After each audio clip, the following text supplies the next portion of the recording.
and how to deal with people who have depression and anxiety. That will be the topic of our video today. So if you just arrived here, I am Joyce Gumiero, a therapist, tantric, relationship and sexuality coach, and also a minister. Massage, trainings for couples who want to connect, who want to rekindle the relationship they desire, right? If you're interested, I'll leave the link in the first comment and in the description. Directly, I receive in my clinic, not in the clinic, okay folks, I'm at home, but I regularly receive in my clinic.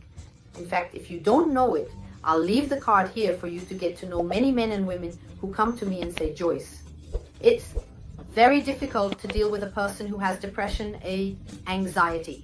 I no longer know how to talk to my partner, and it's becoming like this.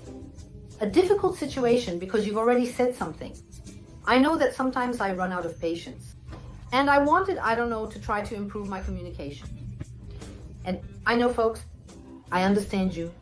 It's not easy sometimes to deal with a person who is in that situation. She is completely depressed. Because sometimes you speak intending to say one thing. You say a sentence intending to mean one thing. The person interprets it differently. The person becomes sad.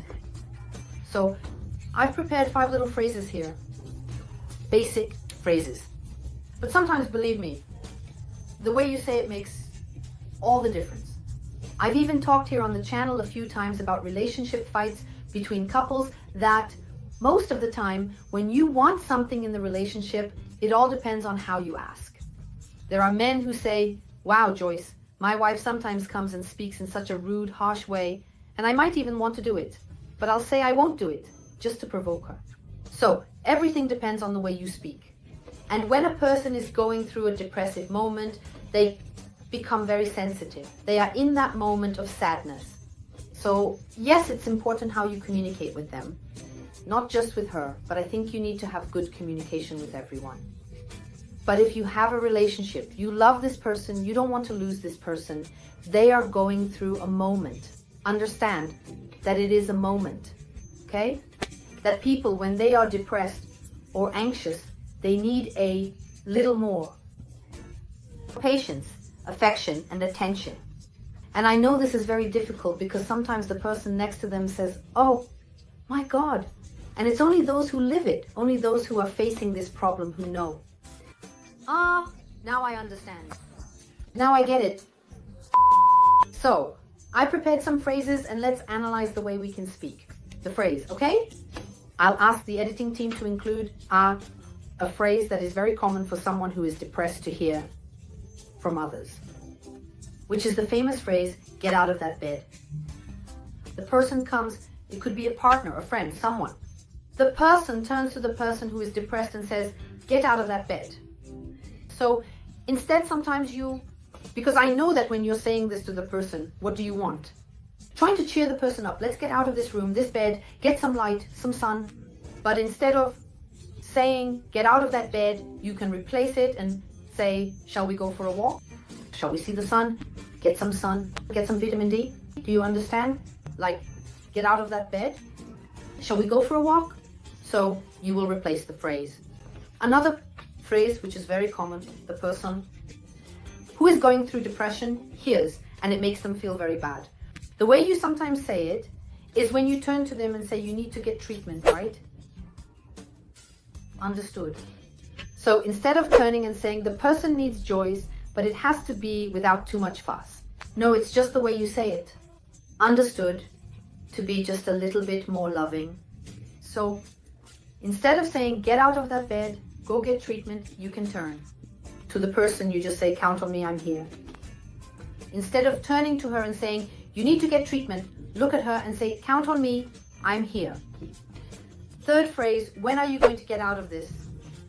You turn to the person is sad, you turn to them and say, when are you going to get out of this? The person, folks, is already going through a very tough time for those who suffer from depression. So, sometimes you might minimize this pain. You can turn to her and instead of saying, when are you going to get out of this? You turn to her and say, how do you feel today? Do you see the difference between when are you going to get out of this and how do you feel today? Fourth phrase, it's common sometimes to turn to the person with depression, right? The angel's also on edge. You turn to yourself, wow, you are very pessimistic instead of saying that the person is pessimistic, even if they are being pessimistic. Just turn to them, speak, don't give your opinion, let them talk. Just stay calm and everything will get better. Replace it and say, calm down, everything will get better. Try to be the positive one.